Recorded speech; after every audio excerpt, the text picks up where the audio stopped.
Specimen 47b. The human. Dr. Vrexel of the Zarnak Bio-Exo Research Guild considered herself a seasoned xenobiologist. She had dissected venom-blooded Araxians, studied the molting patterns of gaseous glorvins, and once survived a reproductive mucus eruption from a nesting Vrontii matriarch. Nothing surprised her anymore. Until today. Until the human. Specimen 47b had arrived 2 cycles ago, encased in the cracked shell of a Terran escape pod recovered from the outer debris ring of Cygni Prime.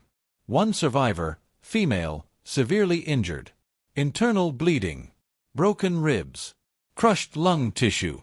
And yet, still alive. Now she lay unconscious on the surgical platform inside Containment Bay 3, pale-skinned, brown-haired, oddly soft-looking. Harmless, if you ignored the data coming in. Dr. Vrexel's claws twitched as she scanned the vitals. "This can't be right," she murmured. Grolt, her assistant, hovered beside her with a worried expression on his blue face. "I recalibrated the biosensors twice. That is her actual heart rate. 73 beats per minute. Evenly spaced. She's comfortable. She has a punctured lung."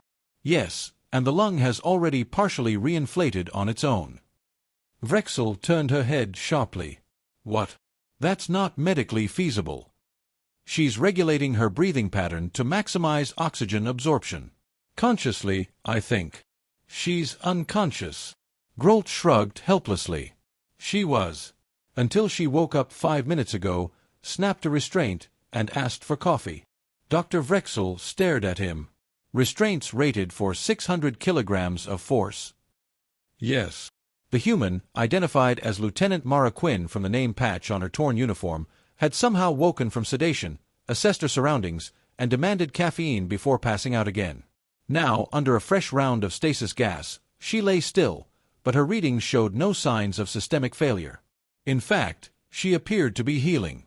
Actively. "We haven't even begun treatment," Vrexel whispered. "She doesn't seem to need it," Grolt said, almost apologetically. Vrexel circled the table, scanning the readouts. Hemoglobin rebalancing. Clotting accelerated. Bone microfractures already undergoing osteoblast activity. The Terran immune system wasn't just surviving, it was rebuilding her body like it had a deadline. "This is not normal," she said finally. "No, doctor." "Have you reviewed the trauma log?" "Yes." The escape pod registered a crash at 9.2 G-force. That's enough to liquefy the organs of most species. And the human crawled 20 meters to signal range, sent a distress beacon, and wrote, "Bring snacks" on the hull using her own blood. Vrexel's jaw dropped open. The surgical lights dimmed as the final scans concluded. "She should be dead," Vrexel said. "No creature survives those injuries unaided. Not without intervention, nanotech, or some form of divine luck." Grolt added, "She didn't even flinch when I mentioned her broken ribs. Just said she's had worse during training." "What kind of training includes multiple blunt force traumas?" "Human training, apparently." Before Vrexel could respond, the human stirred.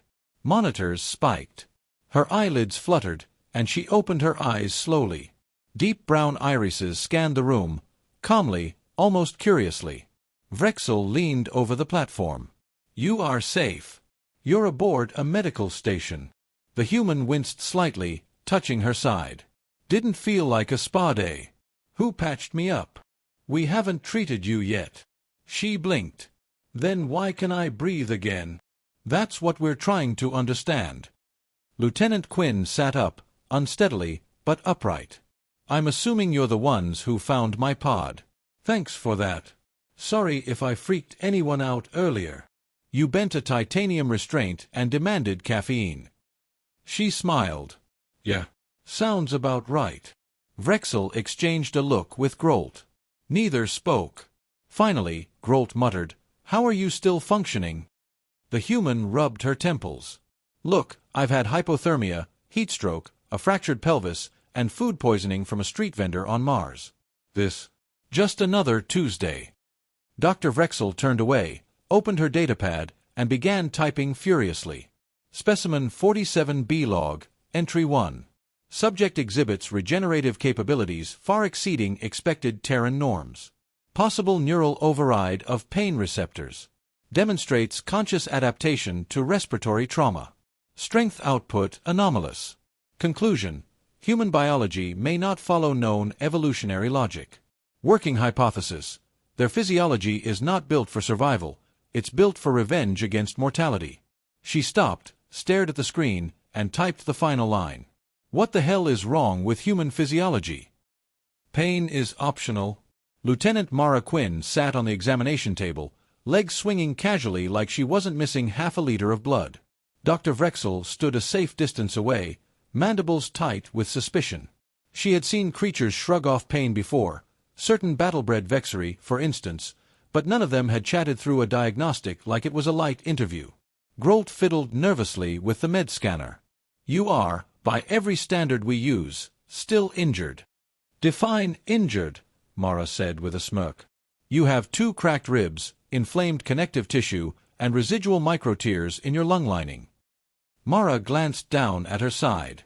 Yeah, I figured. Breathing's still a little crunchy. Vrexel couldn't help herself. You should be writhing in agony. Mara shrugged. Took a painkiller. Also, adrenaline's still doing its thing. I'll crash later.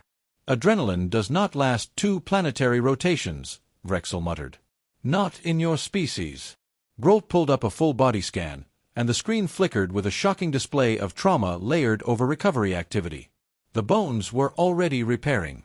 Blood vessels had rerouted around damaged tissue. The inflammatory response was unusually well managed, as if the body knew exactly what damage could be ignored. You walked with a collapsed lung? Grolt asked. Yeah, I had to get to the beacon. Couldn't wait around. You walked with a collapsed lung.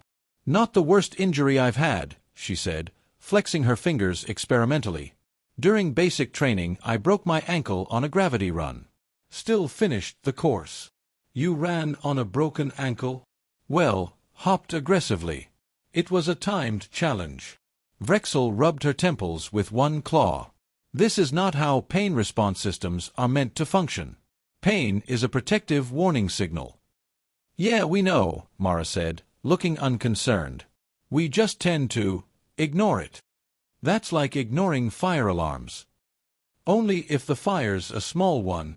The lab went quiet as Grolt tried, and failed, to find a comparable species reaction in the interstellar medical database. Nothing matched. Even the warrior caste Drax relied on chemical shutdowns to function through critical wounds. Humans just kept going. Vrexel leaned in, cautiously. So, pain is not a deterrent for humans? It is. It just doesn't stop us. Grolt hesitated. How? Motivation, Mara said with a lopsided grin. Fear, anger, survival instinct. We override the pain to finish the job. It's not smart, but it works. Vrexel began dictating into her datapad. Specimen 47B log, entry 2. Subject displays neuromodulation at a conscious level, capable of sustaining severe physical damage without standard neurological shutdown. Emotional states appear to suppress pain reception rather than amplify it. Possible psychophysical amplification loop. Theory: human pain tolerance is not biological, it is psychological defiance manifesting physically. She paused, watching Mara stretch experimentally, checking the range of motion in her shoulder despite visible swelling. Doesn't that hurt? She asked. Yeah. Just seeing how far I can go before it gets bad. Vrexel exchanged a silent look with Grolt. The human was treating her own injury like a science experiment. Like it was a challenge. How do your species even survive yourselves? Grolt whispered. Mara laughed. Barely. Most of us just assume pain is part of the deal. There was a moment of stunned silence. In the rest of the galaxy, pain meant rest, withdrawal, surrender. But here was a species that used it as a performance metric. A motivator. Vrexel turned back to the scan. Your cortisol levels are high, but not disruptive. Your blood pressure is elevated but stabilized. This is an equilibrium. I get cranky without caffeine, Mara said, grinning. No, Vrexel looked back up. This is your caffeine. Mara tilted her head. Pain. Stress. The physical damage. Your system thrives on it. You're not just enduring injury. You're optimized for recovery during battle conditions. Mara blinked. Huh. Never thought of it like that. Vrexel backed away slowly, muttering to herself. They don't rest when injured. They improve. They evolve through trauma. She stared blankly at her datapad. What the hell is wrong with human physiology? The flu that killed a planet. Dr. Vrexel stood in front of the quarantine lab window, watching specimen 47B sip something steaming from a mug. The human's legs were crossed, one foot bouncing slightly as she hummed to herself, completely at ease, despite being under biological observation on an alien space station. She asked for coffee again, Grolt said, voice shaky. We didn't even have any. She built a coffee machine out of our sterilization heater and a nutrient recycler. She reverse-engineered caffeine delivery from surgical waste? Vrexel asked. Grolt nodded. She said it was a Priority 1 survival device. Vrexel turned back to the biometric panel. Her cortisol levels have dropped. Heart rate steady. Her regenerative markers are accelerating. I think she heals faster when she's caffeinated. We're documenting evolutionary insanity, Grolt muttered. Vrexel sighed and activated the biohazard simulation. Let's test the immune response. Begin with pathogen simulation cycle, type E virus, Sarnak strain. Should simulate light infection, flu-grade equivalent. The simulation projected a virtual release of the virus into Mara Quinn's cell. She glanced up from her mug and squinted at the air. Is this supposed to be something? She asked. You may feel mild fatigue or nasal. I've had worse from dorm roommates, she said, blowing her nose once and going back to sipping. Within minutes, the virus was suppressed. Immune response spiked instantly, Grolt reported. T-cells activated before the antigen fully bonded. She didn't even register it as an illness.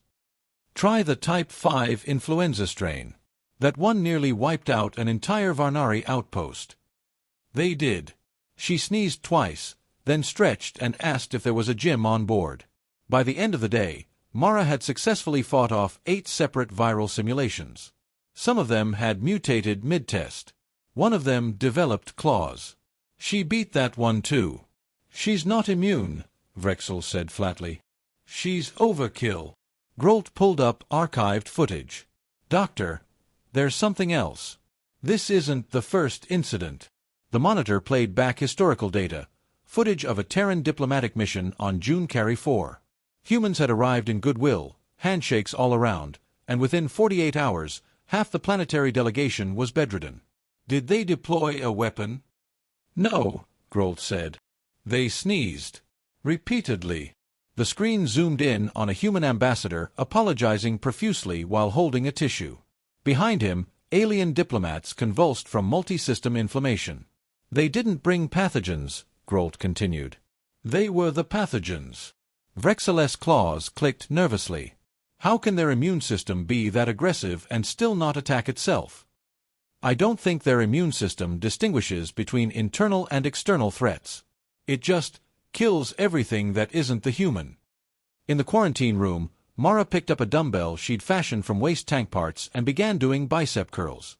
She coughed once and muttered, "Dry air." Grolt stared at her through the glass. She had the same virus that killed 40% of the Krell diplomat population. She's working out through it. Was she aware she was infected? Vrexel asked. She thought it was seasonal allergies. Vrexel opened her datapad again, typing furiously. Specimen 47B log, entry 3. Subject immune system operates as autonomous defense network. Hyperreactive white blood cell behavior. Pathogen recognition appears learned and retained at record speed. Potential to self-generate broad-spectrum antibodies. Immune suppression absent. Subject may be biologically incompatible with non-native biospheres due to offensive contagion potential. Summary: human bodies do not simply resist disease, they punish it. She looked up at Grolt, who had backed away from the glass slightly. She is walking biohazard. She's not sick, he whispered. She's the virus. A warning chime rang out. Another scan. The simulation had ended, and Mara was now sitting in meditation pose, breathing slowly, heart rate back to baseline. No sign of fatigue. No infection. Nothing. She opened one eye. Did I pass your test? Or do I need to sneeze on someone else? No. Grolt squeaked. Dr. Vrexel stared at the readouts. It wasn't just resistance. It was adaptive dominance. Humans don't survive infections. They make the infection wish it had picked someone else. She typed one more sentence. What the hell is wrong with human physiology? Diplomatic weapon of mass confusion. The Grand Hall of the Galactic Council had hosted historic treaties, interstellar peace declarations, and one awkward wedding between sentient gas clouds. But today, it was dead silent, because the humans had arrived. Specifically, Lieutenant Mara Quinn, flanked by 2 Accord liaisons and looking entirely too casual for someone with a medical file thick enough to qualify as classified weaponry.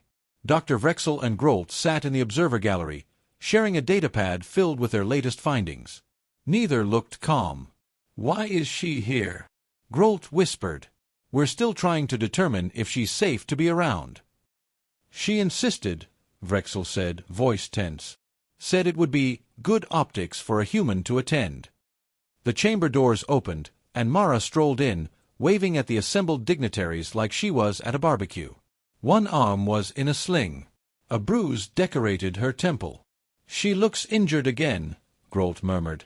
She is injured again, Vrexel replied. She tripped over a floating trash bin on the way in. Refused treatment. Of course she did. A Karn diplomat leaned forward nervously. Is the Terran representative stable? Mara grinned. Define stable. The council chair cleared its throat, through a translator, since its species lacked vocal cords. Lieutenant Quinn, are you well enough to proceed? I'm fine, she said. I've had worse. Grolt leaned toward Vrexel. That's her catchphrase. Every time she's almost dead, she says that. She once said it with her clavicle visibly detached, Vrexel muttered. The chair continued. We have received extensive biological data from the Zarnak station. Frankly, your species poses several scientific concerns.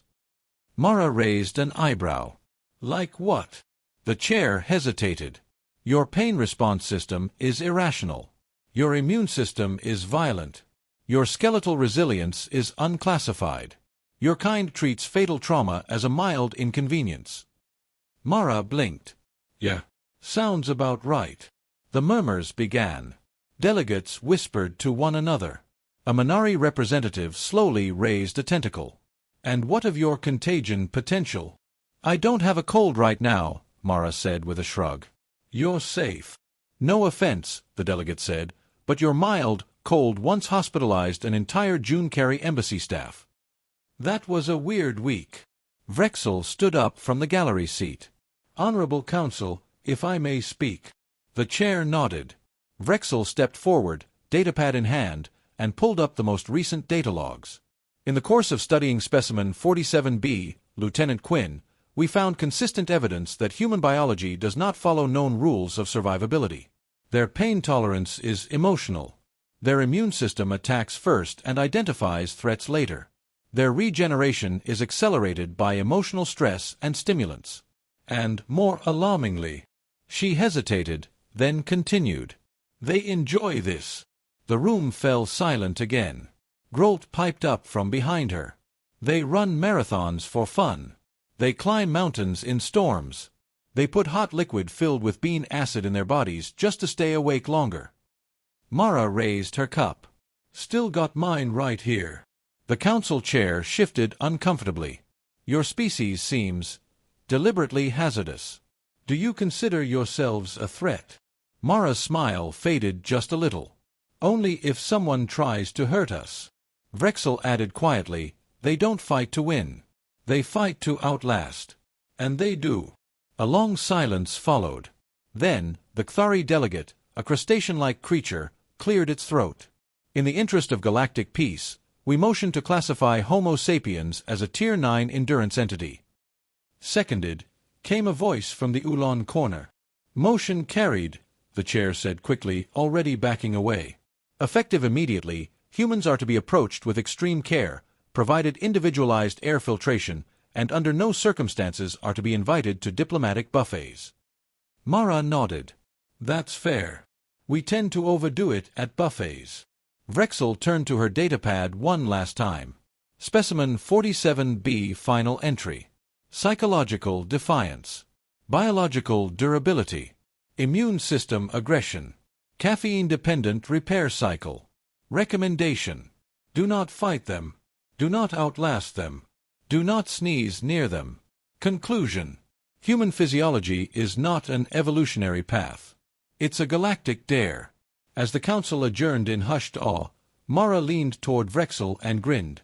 So, do we arm wrestle for peace, or is that considered rude? Vrexel sighed.